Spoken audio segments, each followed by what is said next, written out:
Am I really an artist?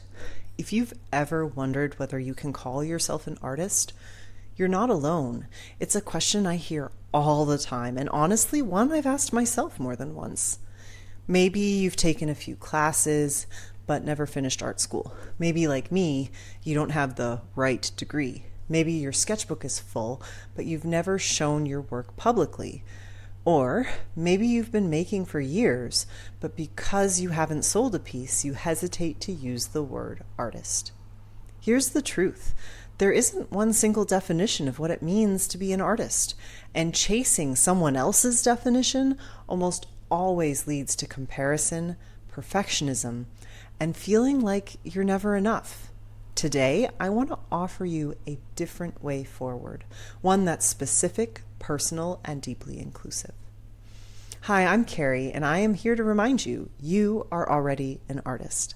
Here on Artist Strong, I help creatives stop feeling like a copyist or hobbyist so they can create their first real series of artwork and build a portfolio they're proud of. If you are ready to stop the DIY learning and get the support and structure to finally draw and paint with your unique voice, I'm here to help.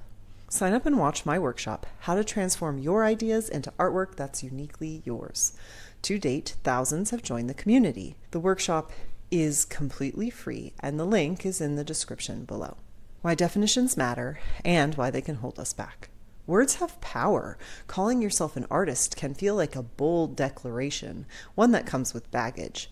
For decades, our culture has told us artists are people with credentials, a degree from an art school, gallery representation, or a certain number of sales.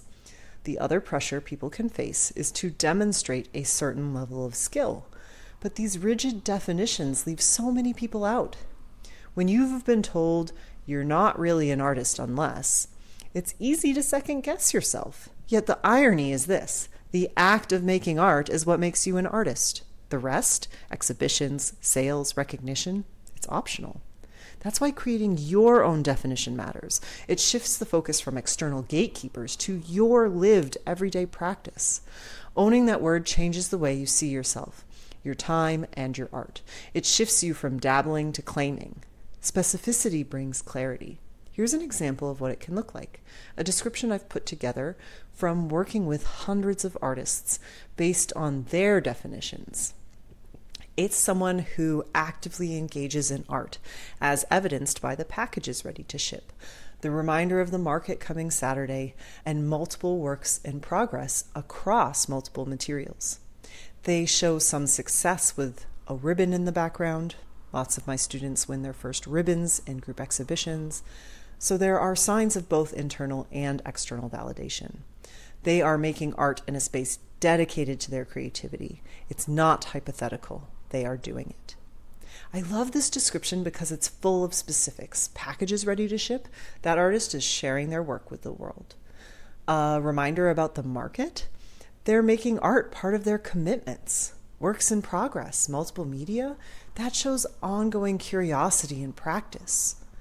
A ribbon in the background? Yes, external recognition can feel great too. A dedicated space. Their creativity is valued and given room.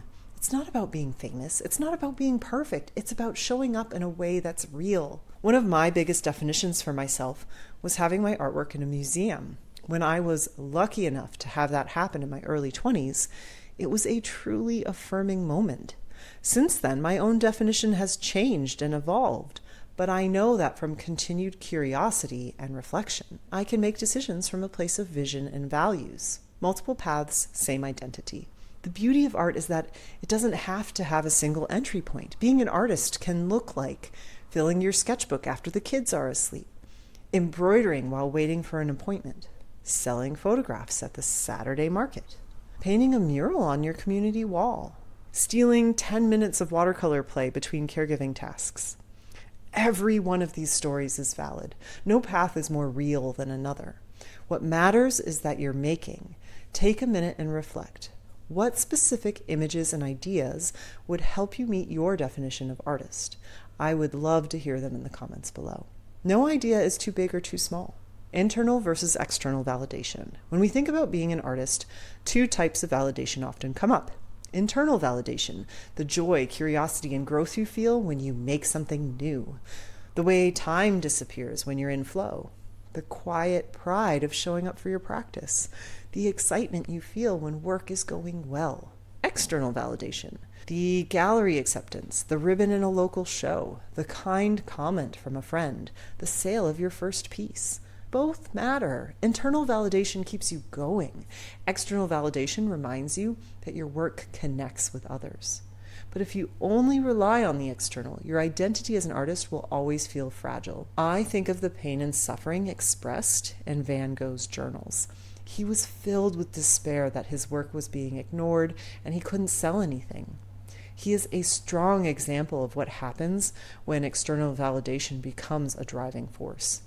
He chose to keep making art despite these rejections, which shows some of the internal self-belief he had in himself and his work. He did it anyway. And I hope, whether or not you receive the external validation you seek, you still keep making.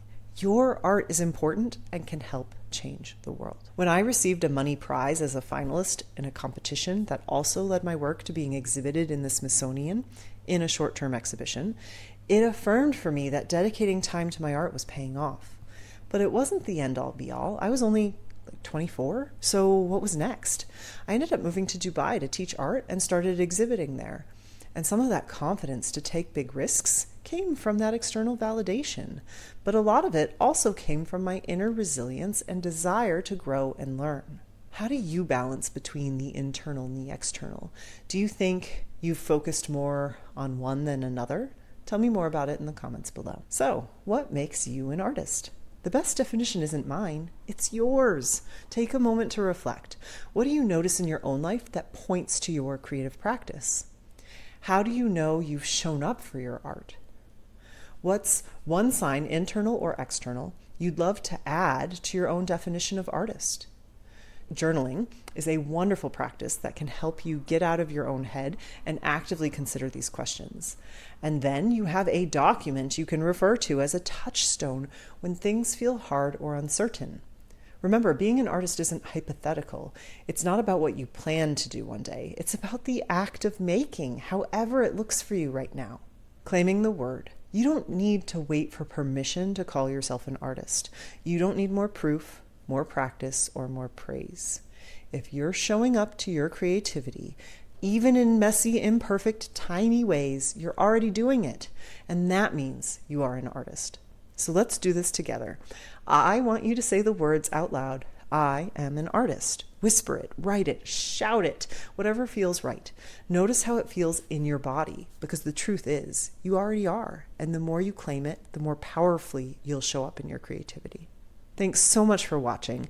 If you enjoyed today's topic, please like and subscribe to Artist Strong, and tell me something new you'll use in your art practice in the comments below. Remember, proudly call yourself an artist. Together we are Artist Strong.